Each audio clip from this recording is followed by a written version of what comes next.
Le titre de ce livre, c'est Le cœur de l'homme. Le cœur de l'homme.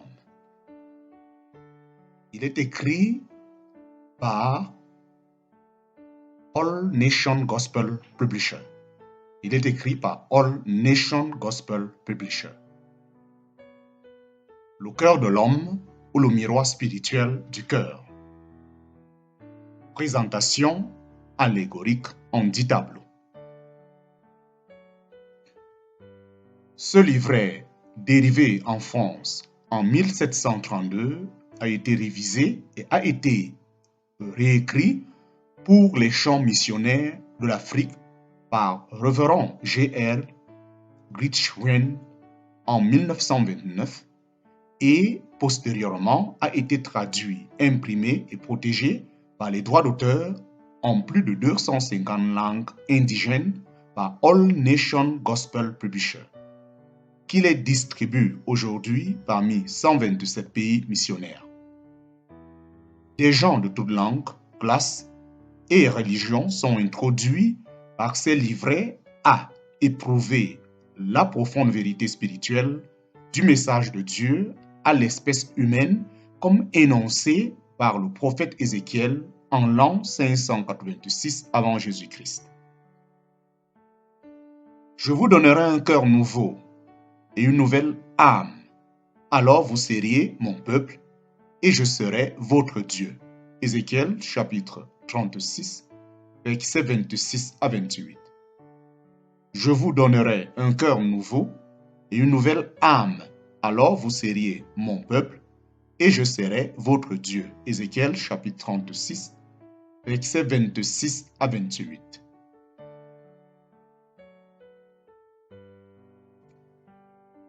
Le cœur de l'homme, temple de Dieu ou atelier de Satan. En parenthèse, 1 Jean chapitre 3, versets 4 à 10. En lisant ce livre, rappelez-vous que c'est un miroir dans lequel vous pourrez vous voir vous-même. Que vous soyez païen, chrétien, incrédule ou renégat, vous y trouverez votre portail, vous y trouverez votre portrait tel que Dieu le voit. Pour Dieu, il n'y a pas d'acception de personne, il regarde au cœur de l'homme. Satan est le père du mensonge, le prince des ténèbres et le Dieu de ce monde. Il se déguise en ange de lumière, mais il n'est plus un ange de lumière comme beaucoup le croient encore et aiment à se le représenter alors qu'il s'offusque d'une image qui le montre tel qu'il est. Comme jadis, il y a de nos jours beaucoup de faux apôtres du Christ. Et cela n'est pas étonnant puisque Satan lui-même se déguise en ange de lumière. En parenthèse, 2 Corinthiens chapitre 11, versets 13 à 14.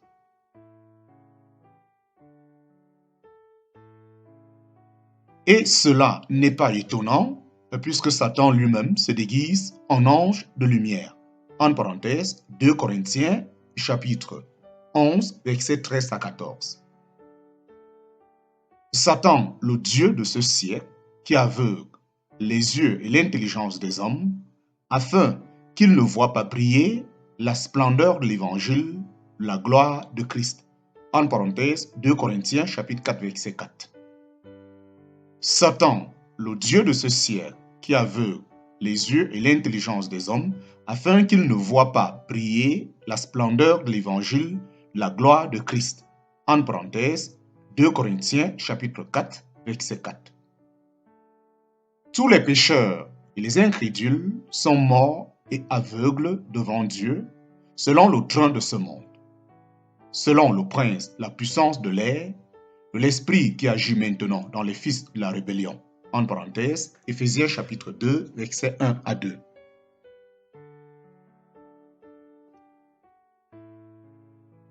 Tous les pécheurs et les incrédules sont morts et aveugles devant Dieu, selon le train de ce monde, selon le prince de la puissance de l'air, de l'esprit qui agit maintenant dans les fils de la rébellion. Éphésiens chapitre 2, versets 1 à 2.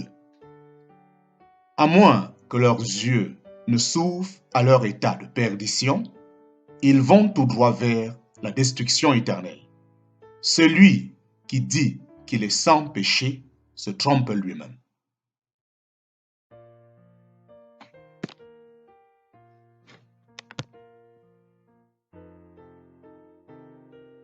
En lisant ces pages et en étudiant les images qui s'y trouvent, vous pourrez y voir votre propre cœur. N'empêchez pas le projecteur de Dieu de vous montrer l'état réel de votre cœur. Reconnaissez vos péchés et ne niez pas leur existence, car la parole de Dieu nous dit que si nous disons que nous n'avons pas de péché, nous nous séduisons nous-mêmes et la vérité n'est point en nous. Si nous confessons nos péchés, il est fidèle et juste pour nous les pardonner et pour nous purifier de toute iniquité. 1 Jean chapitre 1, versets 8 à 10. Car la parole de Dieu nous dit que si nous disons que nous n'avons pas de péché, nous nous séduisons nous-mêmes et la vérité n'est point en nous. Si nous confessons nos péchés, il est fidèle et juste pour nous les pardonner et pour nous purifier de toute iniquité. En parenthèse, 1 Jean chapitre 1, versets 8 à 10. Le sang de Jésus-Christ, le Fils de Dieu, nous purifie de tout péché. 1 Jean chapitre 1, verset 7. Le sang de Jésus-Christ, le Fils de Dieu, nous purifie de tout péché. 1 Jean chapitre 1, verset 7. Ou vous obéissez à Satan, ou vous obéissez à Dieu. Vous êtes l'esclave du péché ou le serviteur de Dieu. Si le péché dirige votre vie, ne le niez pas. Criez plutôt à Dieu qui est prêt à vous libérer par Jésus-Christ, qui vint dans ce monde afin de sauver les pécheurs en brisant la puissance que Satan a sur nous par le péché. Il est notre rédemption. Vous êtes en présence d'un Dieu saint qui voit tous les secrets, les pensées et les actes cachés de votre vie.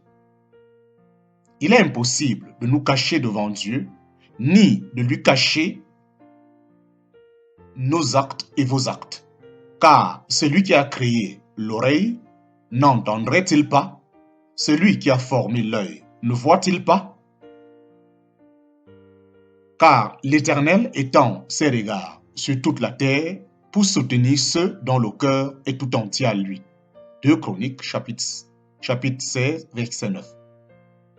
Car l'Éternel étend ses regards sur toute la terre pour soutenir ceux dont le cœur est tout entier à lui. En parenthèse, 2 Chroniques, chapitre 16, verset 9. Car Dieu voit la conduite de tous. Il a les regards sur les pas de chacun. Il n'y a ni ténèbres, ni ombre de la mort, où puissent se cacher ceux qui dominent l'iniquité. Job chapitre 34, versets 21 à 22. Car Dieu voit la conduite de tous. Il a les regards sur les pas de chacun. Il n'y a ni ténèbres, ni ombre de la mort, où puissent se cacher ceux qui commettent l'iniquité. En parenthèse, Job chapitre 34, versets 21 à 22. Mais Jésus ne se fia point à eux parce qu'il les connaissait tous. Jean chapitre 2, verset 24. Mais Jésus ne se fia point à eux parce qu'il les connaissait tous. Jean chapitre 2, verset 24.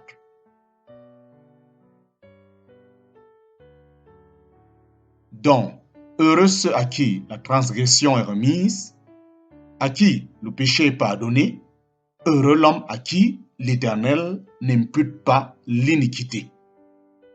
Heureux l'homme à qui l'Éternel n'impute pas l'iniquité.